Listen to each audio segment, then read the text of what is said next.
Twice a week, Van Lathan and Rachel Lindsay dissect the biggest topics in Black culture, politics, and sports on their show, Higher Learning. They discuss the most important and timely conversations while also frequently inviting guests on the podcast and occasionally debating each other. Check out Higher Learning on Spotify or wherever you get your podcasts. This episode is brought to you by Anytime Fitness. We may talk a whole lot about sports, but when it comes to keeping fit ourselves, there's definitely room for improvement. I hit this point early July. I was just like, I am not in good enough shape.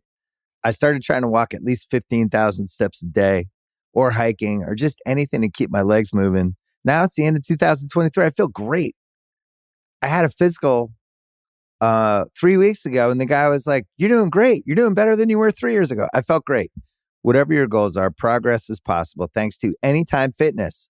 Get a personalized plan and support from an expert coach anytime, anywhere. Visit anytimefitness.com to try Anytime Fitness for free. Start to train for your life. Terms, conditions, and restrictions apply.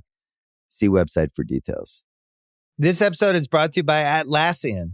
Atlassian software like Jira, Confluence, and Trello help power global collaboration for all teams so they can accomplish everything that's impossible alone. Because individually we're great, but together we're so much better. Learn how to unleash the potential of your team at Atlassian.com. Atlassian.com. Atlassian. Tap the banner or visit this episode's page to learn more. I need support staff to clear the room. Stand up and walk. Now. Hello and welcome to The Watch. My name is Chris Ryan. I am an editor at TheRinger.com, and joining me on the other line, as always, is Andy Greenwald. What's up, Andy? Oh, hey. Oh, hi. Andy, we have a special guest today because over the weekend, a lot of people checked out the new show Reacher on Amazon, and it was something of like a salvation for a lot of Reacher fans. A lot of people who've spent a lot of time online, wherever Reacher fans tend to express themselves. Maybe it's zines, 90s style, but they let their feelings be known that they were unsatisfied with the 2 Tom Cruise movies about the character Jack Reacher. Because honestly, Tom Cruise is too short. Mm-hmm. Honestly, Tom Cruise is just not a big enough guy to play Reacher. Reacher is a giant. Reacher is a big man. Reacher can reach things on high shelves, and Tom Cruise just can't do it. And we're so lucky today on the Watch podcast to have one of the people who were at the forefront of that movement, the hashtag Get Reacher Big movement. And that's Jason Mantzoukas. Welcome back to the podcast, Jason. Here we go, guys. I texted you Thursday when this show premiered. I texted you Thursday and I said, Reacher, get involved. And let me tell you something. And was I wrong? Yes, I committed myself to this project. You were not wrong. I also want to say, Jason, you've really had a week of giving voice to unexpectedly large TV characters. That's true. Actually, it is on brand for you. We were thinking of you anyway. He's a voice for the voiceless. Yeah, you might have thought I was coming on here to talk about the other big guy that I wanted to talk about, but no. This is all about the enormous, giant man who is playing Reacher in this TV show, which I'm obsessed with. I'm obsessed with it too. I watched 5 episodes of Reacher yesterday. Oh, I didn't watch them all yesterday, but I've watched I'm 5 in too. I was just at home. I had no sports. There was so many things I could have read and watched, and I just got sucked into this show. We're going to talk all about it. We're also going to catch up with our buddy Jason, who we haven't had on the podcast in way too long. First, I'll just sort of set this up. For people who don't know, Jack Reacher is the titular character of a series of novels written by a guy named Lee Child, who your dad definitely has some of these books. He has written... This is quintessential 4 dads, by dads, 2 dads. Like, this is dad TV, like, full stop. It's not uncommon for a dad to have 3 books. Yeah. The Bible, a baseball almanac, and multiple Reacher novels. Yes. That's ridiculous, Chris. And Bosch. This, guys, the Civil War history book Erasure is not going to stand. That's true. There's going to be some kind of, but it's like a lot of books called Uncommon Valor, and they can be about any number of wars, just like, what's this one? Oh, it's about the guys who beat the desert rat. Anyway, Jack Reacher is one of the most popular like crime fiction characters, I think, in the last 40, 50 years, however long you want to go back. There's 27 books. Is there really? Yeah, there's 27 novels plus a healthy amount of novellas and short stories. Holy Jason. shit. Okay, so I'm going to admit right here, straight from the jump, I've never read a Reacher Haven't book read a word. in Couldn't- my no, life. yeah. I have no previous exposure beyond the Tom Cruise movies to this character. I think it's important to say that if one were to stack all 27 Lee Child books top, from the ground up, they would still not be as large Yes. as the strapping North Dakotan they've cast to star as the character. Some I don't think it sort would of- be close. Some sort of human giant. It's crazy.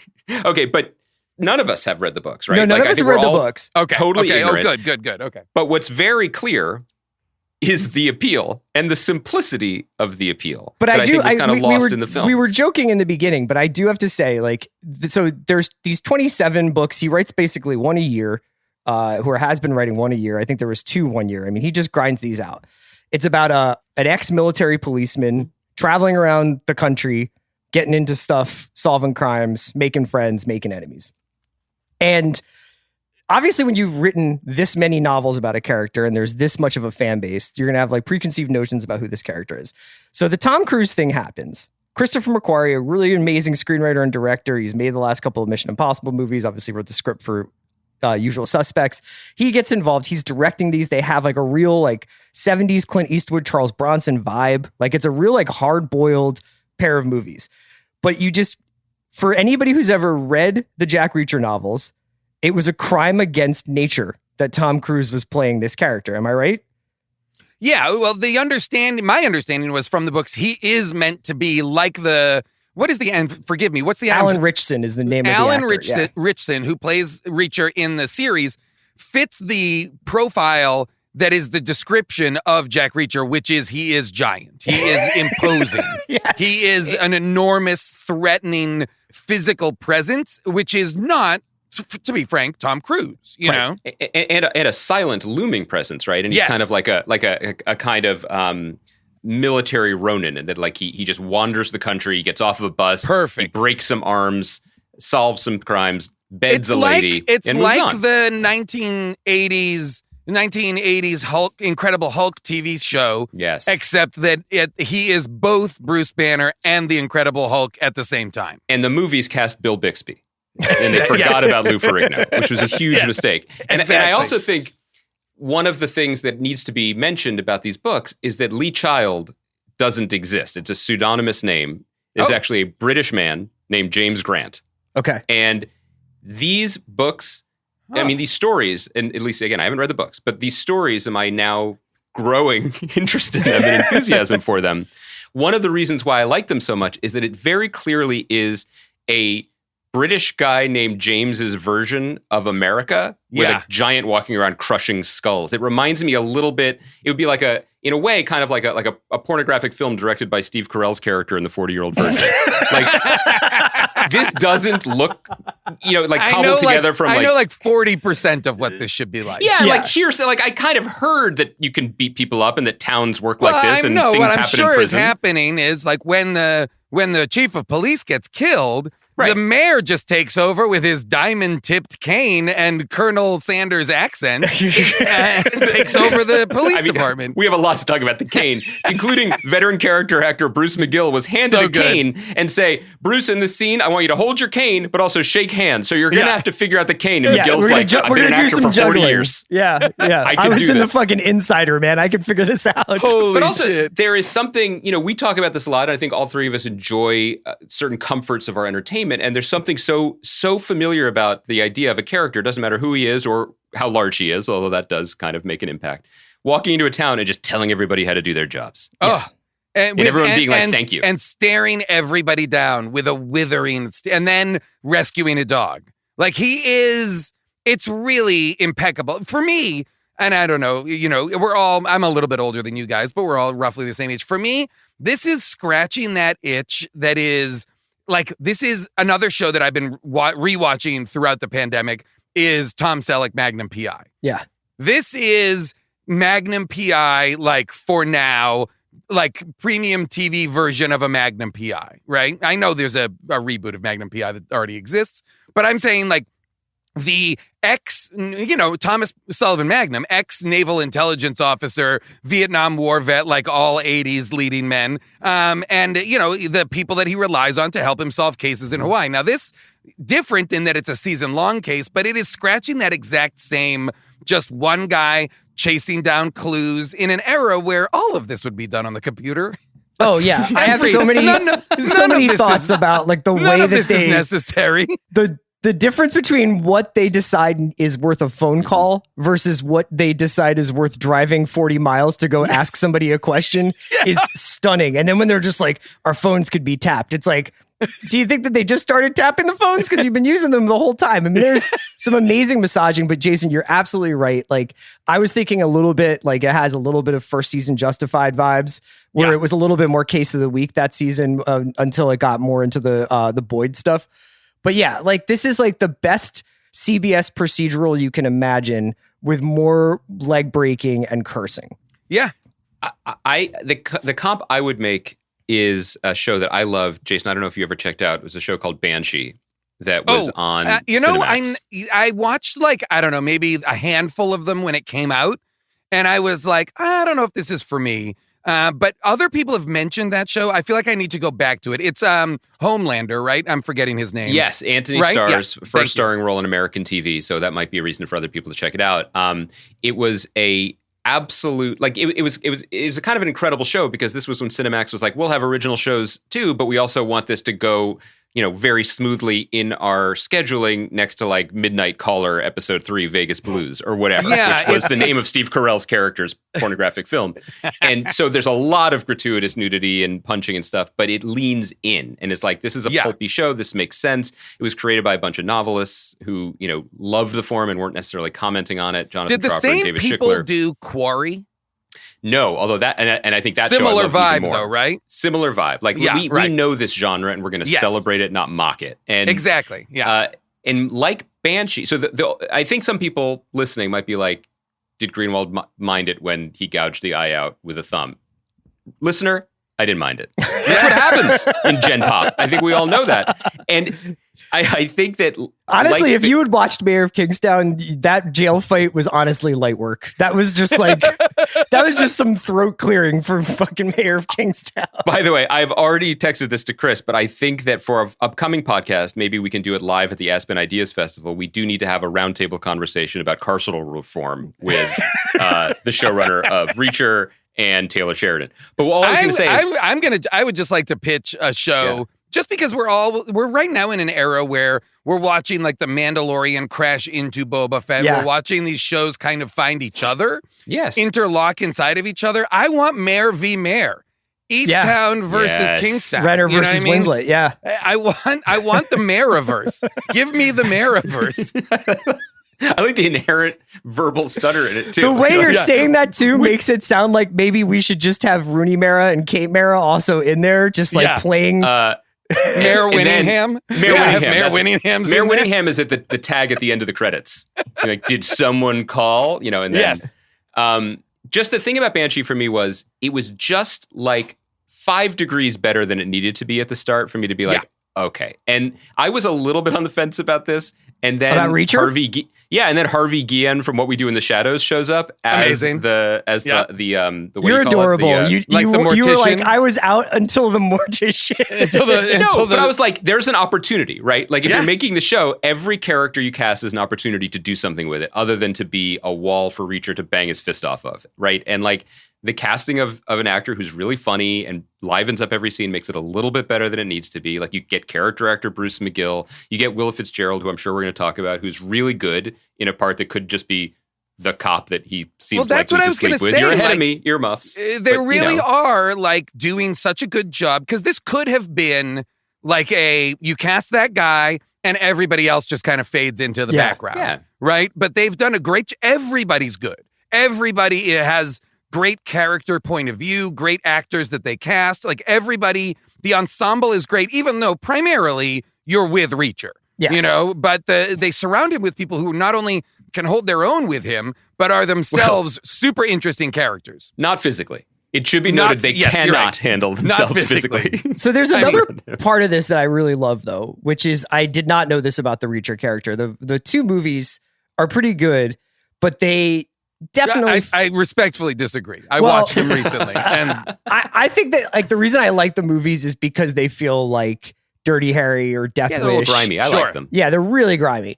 They don't necessarily sing investigative genius. That version of the character is not Yeah. like a very perceptive guy, at least as far as I remember.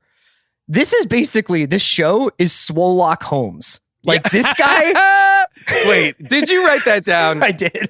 You did. I did. Of course. I was like, when but I did you just think got- of that? I want to know when you thought of that and when you wrote it down. Well, like what episode I was watching? Yeah. There's Wait, like so- did you turn to your wife and go, I just thought Jason, of something? let me tell you something. My wife's not watching Your wife's Reacher. not watching Reacher? Okay. Well, I do want to see the scratch pad. You know what I mean? Like the moleskin notebook where you've written down all the alts. No, this guy It's is like essentially Sherlock Arms? No, that doesn't work. big. Headlock Holmes? No, I know it's there. I'm just going to keep pushing it. Will you guys let me just have credit for my bit? You know, like I said, Swolock Holmes. Like, so he basically is Jason this. and I are improvisers, Chris. That's the thing. Oh, yes. And you're We're more of a yes sketch anding guy. you. We're yes anding you. He is just like an incredible investigator, and he does all of this. He walks into a room and he's like, you're standing like this and you're looking at me like that, which means you serve time, but you have like a bad left shoulder and all this stuff. And it's like, it actually engages the brain as well as like, I like watching a 6'5" man fold another man in half and then Yeah. put him inside of a trunk after he shot him in the back. Well, that's what I like. Yes, I agree. And what I like about the show is his investigative prowess is displayed not a lot of times preemptively. Like he will give you his observations because they are clearly how he's processing a scene that he's walking into, rather than people being like, sometimes in movies and stuff, they'll be like, why did you do that? Or how did you know? And he'll be like, oh, well, I know because da-da-da, da-da-da, da-da-da, da-da-da. And it'll be like a post explanation. What I like about him is like, he's constantly offering information up beforehand. He's telling you everything he's ascertained based on the lay of the land of how he's landed and what's happening. And that is, for an ex-military guy, what I'm assuming is constantly Are you going referring on. to yourself as an ex-military guy? Like you're just like, you appreciate that attention to detail? Him as an ex-military. This is not stolen valor. Yeah, he is. And then he just straight up can, like, you know, like you said, fold a human being in half, cracking legs to fold a dead human being in half to fit three corpses in a trunk. Yeah. And then he'll he'll say he has like a very clear moral code about like why he should be allowed to do what he's allowed to do. He's punishing bad guys. We get some very touching flashbacks of his childhood where we just see a lot of his principles get built. So shout out to the trauma narrative. Andy, like, I know that you're a little bit behind me and Jason, but am I on the right track here? Are we talking about the right kind of things that are attracting you to the show? Yeah, well, I mean, I think first of all, just in case we've glossed over it, like the show is doing what I think fans of the book series have always wanted. And I think that what people who like week-to-week TV also want. You know, it is very, very like clean. Each season seems like it's going to be a novel, and they've started with the first one, which I think is called Killing Floor, It's which my I imagine favorite would be the name credit of card, all of like them. the title card where it's just like based on The Killing Floor by Lee Child, as well as the character that he created. I mean, that is the most the author as an executive producer card I've ever seen in my life. And what I'm just not finding out is that Lee Child is not a real person. Yes. Now, what I would love to do is start writing books about Lee Child doing Walking through adventures. the England. adventures of Lee Child while he's writing the Reacher books. Going down to the shops. Yeah. He's like very, very. I also want to say Interviewing barbers. the most Jack Reacher interviewing. Tell me what blues music is. The most Jack Reacher thing, I think I'm okay saying this about the show Reacher, is that like all programs on Amazon Prime Video, when it begins, it gives you the option to skip intro. And the intro is essentially one quick punch to the nose. The intro just says Reacher, based on the book Jack Reacher by Lee Child. And then it starts. Yeah. And I can't imagine like how focused, how stripped down to the bone are Reacher fans that they're like, this is extra. Oh, this frilly bit at the yes. beginning is getting what in I the love way. is at some point somebody came to the showrunner and was like, hey, the music supervisor or somebody, and said, hey, I pulled a bunch of tracks that we could use to go over the opening credits. And they were like, no opening credits. Dads don't want opening credits. Dads We go don't know how to hit straight- the skip button. Straight Yes. to punches. We got to do straight to punches. And we should say the man's name. Nick Santora is the showrunner here, and he previously worked on Scorpion. He did yes, and the Quibi reboot of Fugitive. I think he's doing great work in the longer form of Amazon Prime. Oh boy, am I glad this isn't a quick bite, aka a Quibi. Not at all. This is a sumptuous repast. This is a Libby, a long bite. Did you just make that up? I Or did. did you write that down? So get Chris- Katzenberg. Siri, call Katzenberg. Chris, that's how it's done. I could have That's how lied. it's I could have been like, oh, it just occurred to me. If Amazon Prime, I know they're listening, if they had marketed the Underground Railroad as a Libby, do you think that it would have, communicated to a wider audience? Okay, so I'm not, and this is typical for this podcast, we're going to comment on something we don't know about, but Jason's here and maybe you can weigh in. Chris and I just said maybe we would, and then we just ultimately didn't engage with Wheel of Time, the big fantasy adaptation that's been on Amazon this year. Yes. That said, the opinion I've had of it, based on extensive research, which is to say, I heard about it and I talked to one person who likes it. And you watched the trailer, yeah. I don't remember if I did, but we probably podcasted about it, so I must have, maybe. But it seems with that show seems to have hit its mark in the sense that book series has many, many, many fans, and those fans are very happy and they watch the show. Yes. And the potential audience beyond those fans seems to be people who are like, I like fantasy stories, and I'm not that picky about. I don't need fantasy stories to be like grown up and sexy HBO fantasy stories. I don't need them to be. I just want a fantasy story, and here it is. This seems to be what Amazon's TV strategy maybe always should have been, considering they were a bookseller at one point. Before they also started selling toilet paper, or whatever. Which is, people love these books. They buy them at the airports. They read them at the beach. They want their stories, and so just use the long form, the Libby, if you will. Yeah. To tell those stories, and especially with such a simple story as this, every season, I guess he's going to get off a bus in a different town and by the way, dudes give it to me immediately. Like, Fuck and yeah. what We've I'm overthought saying this. is what I was about to say is, in many ways, I feel like in chasing like these unique prestige TV moments or these monocultural like TV things. That are kind of like, oh my God, Station 11, incredible show, right? But like every Netflix, Amazon, every streamer, HBO, every network should be able to put out something as good as Reacher always. Yes. Like everybody should have a Reacher. This and not to take anything away from the incredible people who are doing wonderful work on Reacher. And to be fair, everybody should have a Reacher is something that people shouted that at me at Times Square all the time outside of certain movie theaters that were there. Sure. Everybody should have a Reacher. And you were saying, and they were trying to hire you to be the Reacher. they were just encouraging me to sample it. Yeah.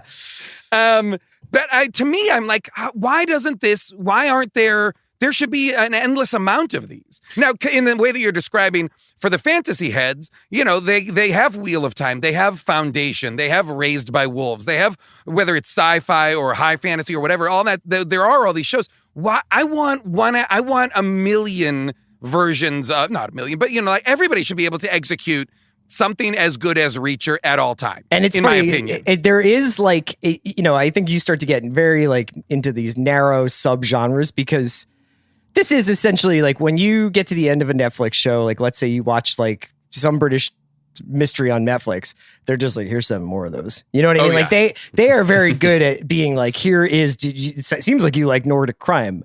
Boy, do I have some other Nordic crime shows to sell you.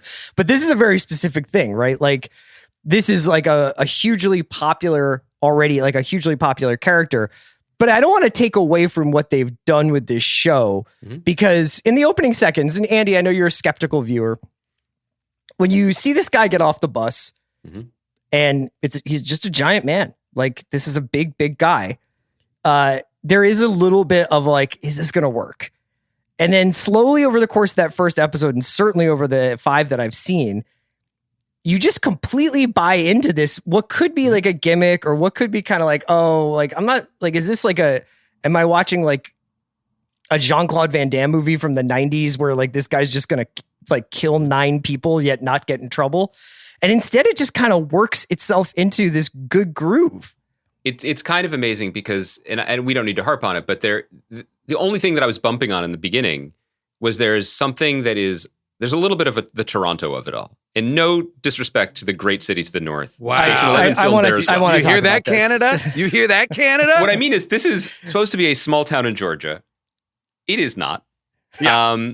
Which is ironic because all TV shows are shot in suburban Atlanta, except for the one set outside of Atlanta. Oh, I mean, there are no words for this. Like a friend of mine who wrote a show specifically set in Austin, Texas, because both there are tax credits there now and because she lives there. And they were like, we love the Austin of it, so we're going to shoot it in Atlanta. Like it's just this constant game of like budget Parcheesi, and you don't actually get where you want to be usually. But so like when he sits down at the beginning, and I was paying attention to this, and he goes into the diner and he orders the best piece of peach pie in the state, and it looks like something that Sara Lee took out of the freezer because it was no longer a viable product, Or like when they go into Roscoe's house, and her house is 4 walls with a bureau against one of the walls and a rug with mud on it, and she's like, my home has been despoiled, But it's almost like they're putting on the play of Reacher. It doesn't matter. I don't know if it's COVID or budget. It's just like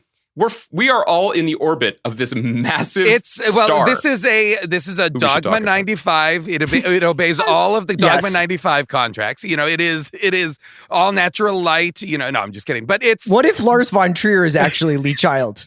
Holy shit, that would be incredible. Whoa, you just pulled the rug off this thing. That's incredible. But you're absolutely right. But what I'll say is none of it bothers me. None of it bothers me. I gave up. Like, it's super pulpy. It's super it's just got great momentum. It's driving straight through episode to episode. I'm watching this in chunks. It is juicy. I am enjoying it. And part of it is this incredibly magnetic performance by this enormous the largest man. person. We should talk about it. I want to say this really, and Andy, having made a TV show, I'm curious what you'll say to this. I'm constantly thinking about how they're framing shots. Oh my God. When he's standing next to his co-stars who are normal miniature people compared to him. Yeah, right. Like, and you never feel it.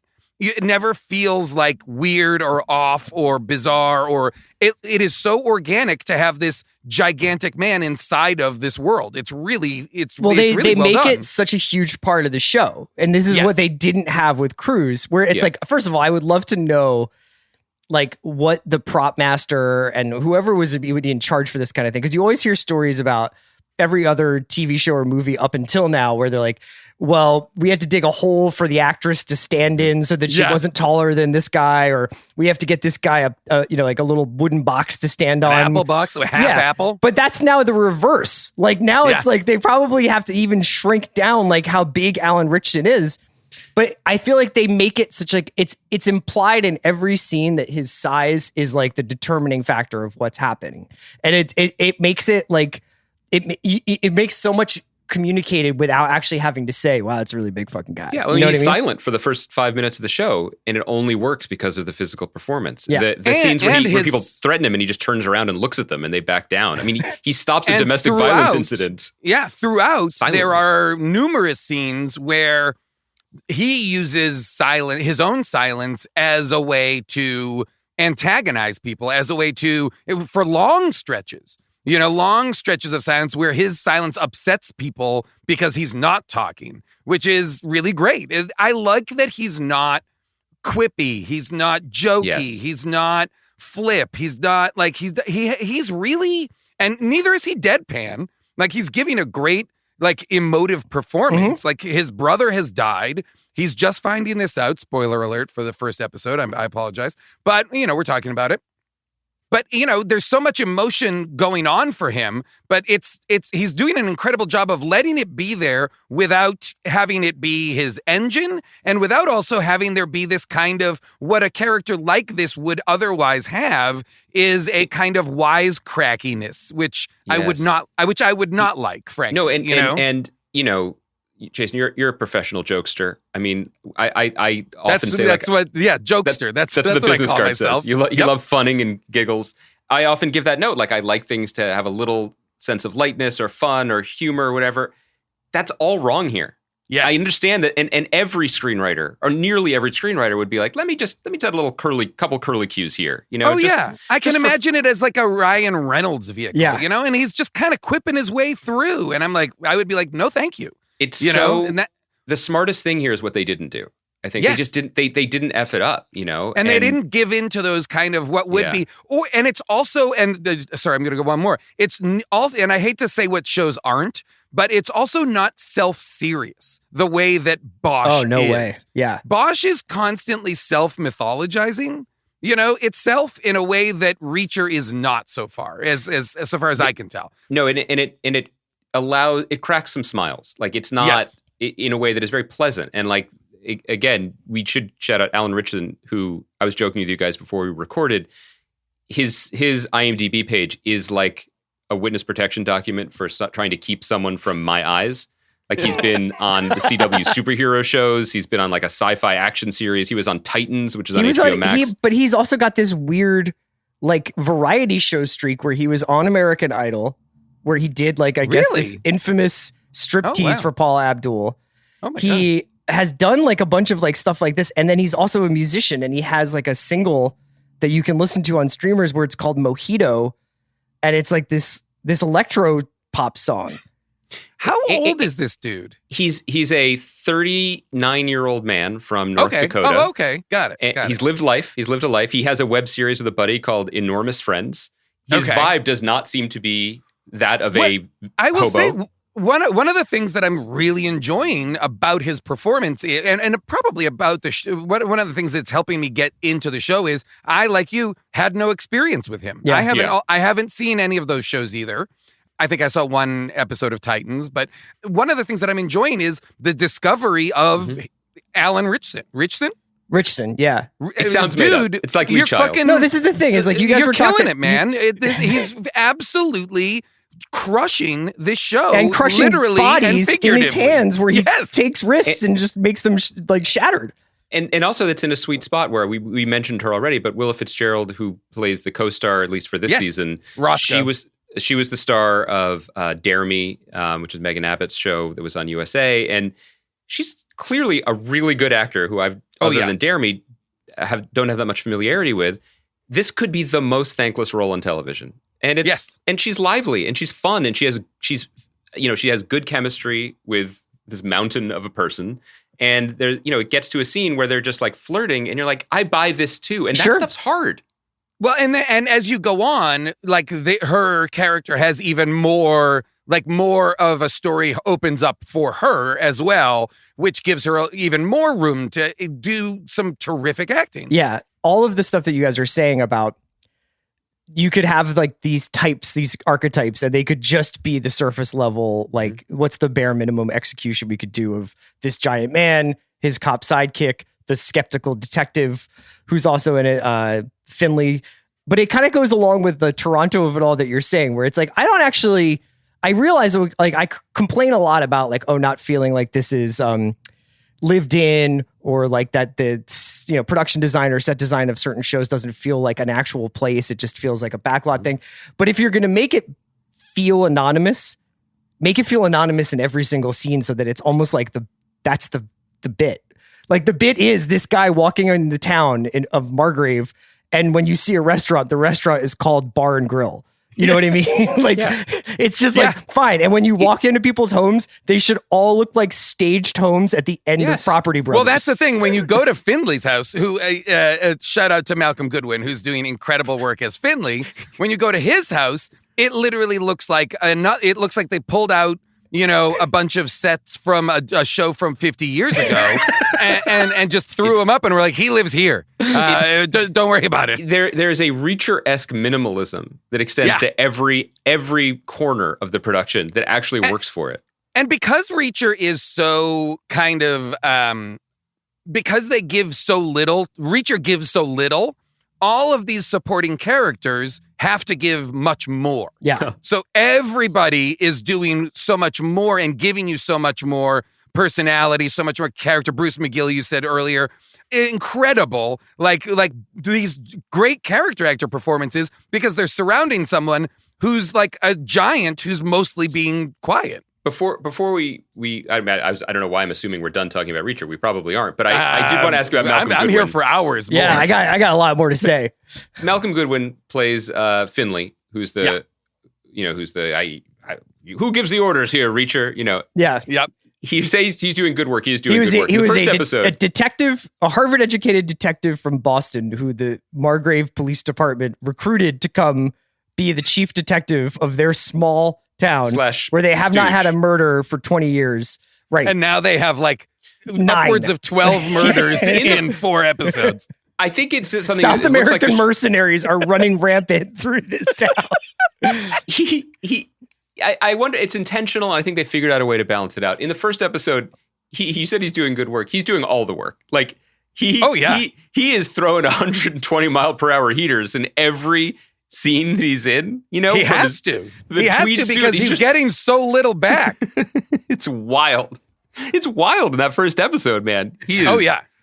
He's on one. But again, like as you go on, like these characters just get more and more interesting. I'm like, listen, I'm like in on this show. I got so stoked when I got excited the way that when I started watching Yellowstone, I was like, yes, I'm in. Yeah. Give me all of this. But there's also these like little things that like we watch, as you said, Jason, television that challenges us and maybe elevates us or whatever. But we are simple people with our lizard brains, and there's a moment in episode 2 of Reacher where the 3 principals are like, well, we've learned we can trust each other. And I got a little heart flutter.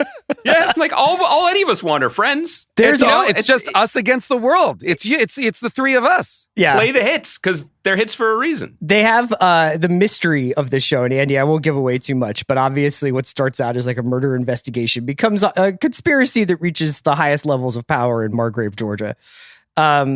If not the United States itself. I know. And there's definitely like 7 guys named Pete who are all. There's, I think, Pete. There's a little Pete. There's Pete, but then you're looking for Pete's dad. You're talking about Petey, but then there's like, and then there's like so many people who are dead who. There's a lot of juniors. Yeah. In this and they've show. been There's a killed. lot of juniors. I got to talk to you about KJ, Jason. So KJ is basically like the Johnny from Karate Kid who drives around town. His dad like owns the town. Yeah. And if you asked me to describe his haircut, I would just say hair. Like he just has hair. Like he is just the hair. The most perfect anonymous person. It's so great. Everybody dresses so anonymously in this show that when Reacher is like, I smell a little gamey because I've been on a bus and been kidnapped and in jail. So he's like, I'm going to a thrift store to replace my clothes. And he goes into this thrift store. First of all, he's giant man. So like sizing, I guess, would be an issue. Not in this thrift store. And he perfectly matches the outfit that he was wearing before, where he's like cool short sleeve Henley, jeans that perfectly fit. And now he's ready to rock. And like an anonymous coat, like and a cool coat. And some episodes later, when for reasons that I won't explain, he needs to replace his clothes again. He replaces them with clothes out of a donation dumpster, like a closed donation dumpster, and still manages to find clothes his size. The most amazing thing with this is like the sort of bits that they do that like you're saying, Andy, I just don't mind. Like in real life, no one would ever try it with Jack Reacher. Like if Jack Reacher came by and was like, you're not giving your dog enough water, you wouldn't be like, get off my property. You'd be like, would you like a dog? I would be like, would you like to move in? Would you like some of my clothes? But every single guy in Margrave has a little bit of shit to say to Reacher and gets his wrist broken for it. Everybody feels comfortable stepping up to Jack Reacher, which when it's Tom Cruise, I'm like, okay. Yeah. But when it's this guy, I'm like, I would be terrified. I would be like, How can I help you, sir? It's What do you incredible need? in retrospect, the idea that the same character could be imagined as a bantam-sized, nearly 60-year-old man. You know? Literally. My Yeah, favorite just scene so far, speaking of just like getting as many characters involved, is the town hall scene. Andy, did you get a chance to see that yet? Because that's where Bruce McGill really gets introduced, of right? course. That's where it gets that's where it starts to feel like it's like a stuff. Stars Hollow Gilmore Girls Yes, episode where, where like- I'm like, what is going on? There's like townsfolk who stand up and they're like, if you can't protect us from them, who's to say you can protect us from him? And it's like, no one has ever been this involved in local civic politics outside Never. of well, I guess that's now not true anymore. But like, there was just like a completely full auditorium full of like a church. just Wasn't it being like, a I got to church? get It felt down like there and a- let my voice be heard. And Yeah, Oh. and they're all like, ever since he came into town, we ain't been safe no more. Yeah, for what it's worth, guys, I made a recurring donation to Act Blue in 2020, and now I get solicitation emails daily from the Margrave City Council. You know what I mean? Like, I am laser focused on the issues of that particular region. But I would like to see a Margrave City, like City Hall, like City Council meeting conducted on Zoom, where it's just like, buddy who has the Salvation Army store, he would like to get, no, you're on mute. You're muted. Nobody, it's just the button right there. Like, Can I? Is it too soon to pitch a Reacher spinoff? Because Oh, I what do you think got? the story that I want, and again, I'm only a couple episodes in, is I want the story of Sleepy Margrove George's only qualified trauma surgeon and what his week has been like as the ambulances don't stop coming. He's like, and just like the what soft is tissue going on? damage. yeah. Well, that you're saying, what's the actor's name from What We Do in the Shadows? Who's the mortician? Harvey Guillen. Yes, he's so good. But like, whenever we come back to him, he should literally be like, "What's going on?" Yeah. I've never processed. But that's this the many best part bodies is when he in does my life. get in and the guy he's been tortured. A man has been tortured. He's like, holy shit, this guy got tortured. It's amazing. And which I appreciated because I was like, yes, if you were in small town Georgia and this insane act of violence happened, you would be like way out of your element. Yeah, you know? And I'm enjoying that they're casting really good actors to play out all those parts. You know, Last thing, I just need your opinion on this, guys. There's a crucial moment in the first episode when Reacher's doing a little time temporarily in the big yard where people act just like they do in all television shows and movies from the 1980s about prison. And he's there with a guy who's can't hack it. He's not going to make it, not going to survive in Gen Pop. And there's just there's not much fat on the meat here, right? But there is that moment where he's just like, I was hoping that the speaker system here in the prison would play a Beatles song because I love a band called the Beatles. I listen to the Beatles music and the Beatles music calms me down. He's reading it like it's like a ransom note. I also couldn't figure out why is there a radio in the prison cell? I don't know. I have no idea. And I imagine they probably had a lot of fun with that in the edit, where maybe they put in the Stars Maybe song that's something Mojito that's into in the scene. Maybe that's temporarily. in British prisons, and the author didn't realize they don't have it's more radios in humane. American prisons. But then later when we go to the same man's house, there is in his large walk-in closet, in addition to the shoes, there is a actual shrine to the famous Liverpudlian combo, the Beatles, with all the records displayed and action figures, like Yellow Submarine action figures, which is just a normal This man, way to by the way, has engage the children. music. Yeah. This man has children. That would be a spot where you might have pictures of your kids or something like that. There's also He has no art on the walls Yeah. in any house in Margrave, but this guy has like the mono recording of Let It Be, like, please, please me. Because this is the thing. I'm now starting to think, and maybe we can talk to this guy, Nick. Was it Nick Santora? Is that his name? Like, Yeah. If you talk to him, I want in on that. you're on. Because Jason, And also, Nick, I want in on season 2. I don't know. I mean, you've heard my Southern accent already. I'm killing it. Chase, you were kind enough to say this, that like when I did make a TV show, there are decisions to be made constantly. Like, what is the art hanging in this person's office? And you can waste a day or a week being like, this person has this interior mind state, so this is the And artist my I would like to do, understanding or is whatever. every piece of art in your show, you personally painted. I did. Thank you. Not enough people all have of asked it that. is your art, and you sell it. You sell it from episode 2 of Briar Patch. You sell it, boom. Yeah, great. andyspicks.com. That's me.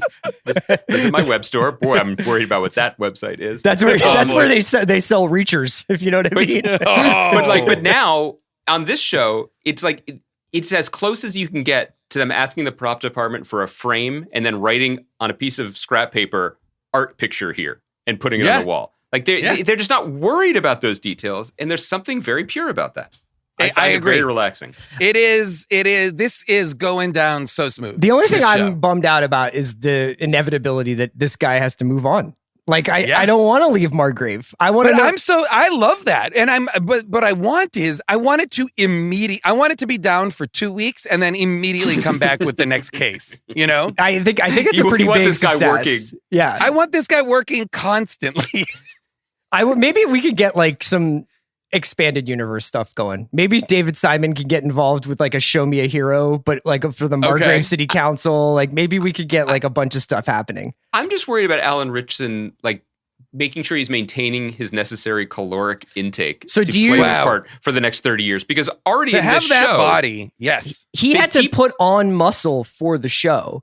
And and he tore his oblique elbowing a guy off of his own body. But he was like, it's a very painful injury. And I was like, no shit. Like that, usually when you tear an oblique, you're done for the season.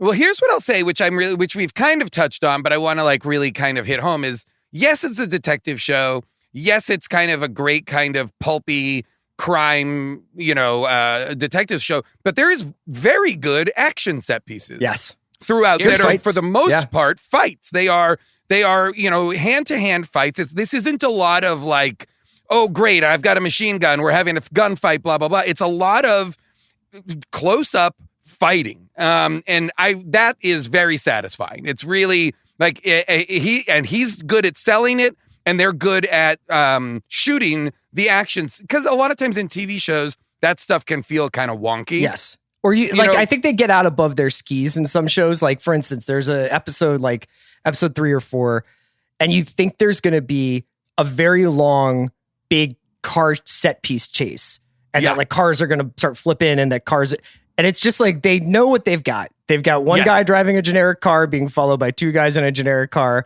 and then instead of doing like a lot of like real big stunt driving things, they're just like, this guy's going to pull off to the side of the road and then kill these guys. Yeah. Like it's just like, let's just keep things grounded. The economy of it and like the surprise of that moment and how it goes down is what makes the show interesting. Yeah. It is subverting those, what you would, instead of sometimes heightening the action to like action movie levels, instead they make it a lot more like, actually, he would actually do this instead. He would fold this man's body. Much more, it's so much more deadly and it's so much more economical. It's really good. It's very surprising. This episode is brought to you by Mint Mobile. New Year's resolutions are fun the first couple of weeks. Then you kind of maybe conveniently forget about them halfway through January. No shame. It happens to us all. But this year I have a foolproof plan, at least when it comes to saving money. Just switch to Mint Mobile and you're done. Goal accomplished, because for a limited time, their wireless plans are $15 a month when you buy a 3-month plan.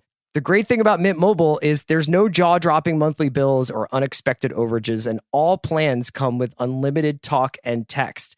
Get this new customer offer today at mintmobile.com/watch. Additional taxes, fees, and restrictions apply. See Mint Mobile for details. This episode is brought to you by State Farm. You might say all kinds of stuff when things go wrong, but these are the words you really need to remember. Like a good neighbor, State Farm is there. They've got options to fit your unique insurance needs, meaning you can talk to your agent to choose the coverage you need, have coverage options to protect the things you value most, file a claim right on the State Farm mobile app, and even reach a real person when you need to talk to someone. Like a good neighbor, State Farm is there. Why does this room look amazing? What'd you change? I just got these custom shades from Blinds.com. It's all online, so it's really easy. I remember shopping for blinds. I waited around all day just to get a quote. It took forever. And the worst part, hidden fees. How about you? I chatted with my Blinds.com design consultant on my time. Plus, they make it easy to DIY or add installation like I did. Blinds.com sounds way better. Way better. Shop Blinds.com for up to 45% off. Rules and restrictions may apply. Have you ever spotted McDonald's hot, crispy fries right as they're being scooped into the carton? And time just stands still. Ba-da-ba-ba-ba. So we'll put one large object on our TV screens aside and pivot to another one, which is that, as listeners know and viewers know, and last week, Pam and Tommy arrived on Hulu in episode 2 of the series. Tommy, played by Sebastian Stan, not only goes full frontal, he has a spirited conversation with his erect penis, a penis that speaks with its natural voice, the cadence of our guest, Jason Mantzoukas. So we're not going to ask you to talk about the show itself. I just want to know what your time in the ADR booth was like. Like you have a big wang on the screen. You got to really relate to it. It was wild. And it was, I did it. I got, it was during COVID. I got a text from Seth Rogen that just said, "Hey, we want you to be the voice of Tommy Lee's dick in this show." Now, and you could get that text at any time, right? In the last 8 years? Totally. Yep. And I texted him back and I was like, yes, absolutely. So this doesn't is the most go, insane. This doesn't go to your team. This doesn't go to your agent who then is negotiating. Not first. Nope. I got that text and I was like, insane text to receive. And absolutely, I'm in. And then I got on a Zoom with Craig Gillespie and their team. And honestly, it didn't take long. The scene, it's not a long scene. As you've seen, but so it didn't take very long, but it was really funny, and it's been for such a quick thing. We did, probably we were on for 35 minutes, maybe. To watch it now have exploded over the last week, so to speak. It has been really funny and really wild, and it makes me really happy that people are finding the show, enjoying the show, all that kind of stuff. But it really, it was a very hilarious series of texts and messages, and then just to do it, because they sent me just the scene so that I could watch what I was doing, and that to have no context for this show except for that one scene was bananas. I wonder if we should start doing that for you, but that's the only way you ever get to see television. It's just like, and then here's Luke training Grogu. That's just like, don't worry about it. You don't need to know that it was a Boba Fett show. What else have you been kind of watching recently? Did you have a follow-up, Andy? Did you have a follow-up, Andy? I just was curious. I was looking, Jason, at your IMDb page. I was just wondering what this has done to it in terms of like the roles there, But it appears is it on there? Yes. Oh, okay. Brooklyn Nine-Nine, the classic role of Adrian Pimento, We Baby Here's Bears. The thing. I'm a little episode concerned. 16, Zorpo. Yeah, voice. Of course, classic Zorpo. And then Pam and Tommy 2022, Tommy Lee's penis voice. Thank God for that. Parenthetical, by the way. I'm a little worried that I am being typecast as a dick. But yes, no, it's right in line. I was very happy that when they thought of who could voice this, and somebody pointed out to me, which I did not know, is somebody said Tommy Lee, and it's, I guess, a big part of it is that he's Greek and I'm Greek, so there is something about the fact that a Greek man is voicing a Greek man's penis. That I really like that. That's beautiful, actually. That's a little emotional about that. Before we let you go, I just wanted to see, you were talking about Station 11, but, what have you been watching recently? What have we not talked to you about? Okay, let's see. Well, I've heard you guys talk about it before, but there have been a couple of sitcoms that have come out that I think have been really great. Like I feel like I'm a little bit back in a lockdown, in a kind of rigid home-based lockdown. So I am, I love Station 11, but it's intense and it stresses me out. So finding things like Abbott Elementary or Phil Jackson's Grand Crew or Southside on HBO. Amazing. Yeah. Season 10 of Jared Keeso's Letterkenny came out on Hulu, which is a show that I just absolutely adore. Like really fun. MacGruber.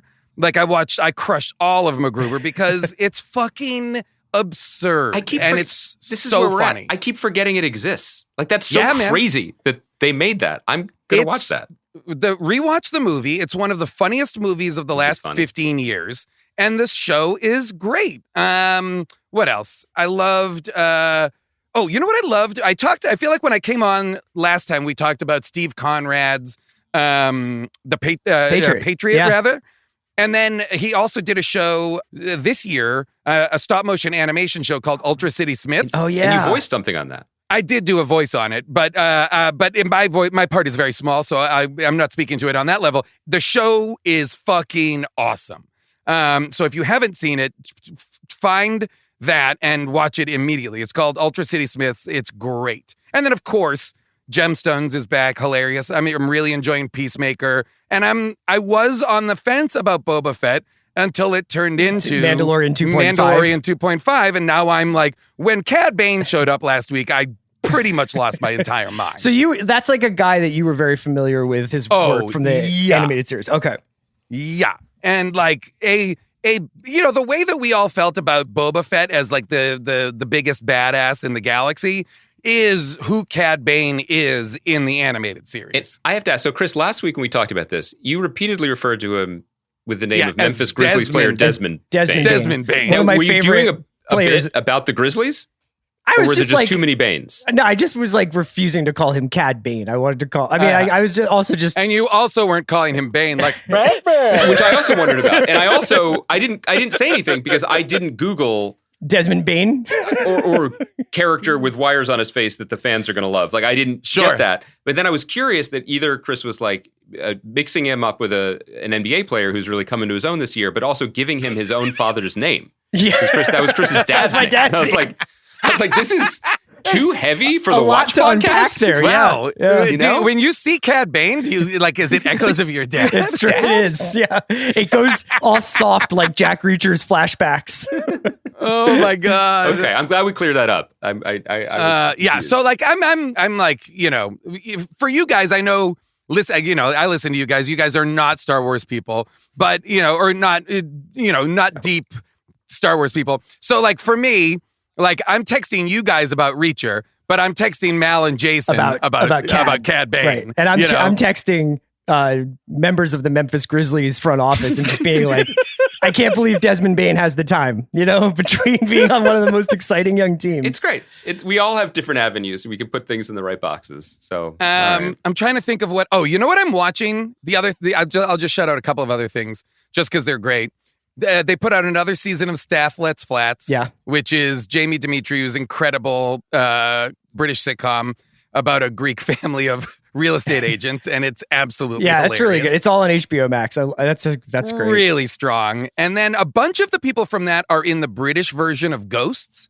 Oh, which I don't know if you guys have watched. Was the British version of Ghosts the original version of Ghosts? Yes. Okay. And the woman on that show was on Feel Good, which was the Mae Martin show that I liked so much. Oh, okay. Okay, maybe. I didn't watch that, so I was texting the Memphis Grizzlies front office about that show, not talking about it on the podcast as much. But there's 3 seasons of it also on HBO Max. It's called Ghosts. There's a CBS version of it now. And that show is wonderful and really funny and really great. Sex Life of College Girls, guys. Loved it. Loved every minute of it. Thought it was great. Really enjoyed it. These are all really good recommendations. We're going to have to, and we say this, but we have to have you back on in a shorter interval next time. Maybe we can do a Reacher season end recap at some point. Oh, soon. yeah, the Reacher on? The Reacher on. Jason. When we reach around the whole series? Thank you so much for joining us. Tune back in for the Reacher on, everybody. Thanks for listening to us today. Thanks to Kaya for producing. We'll be back on Thursday.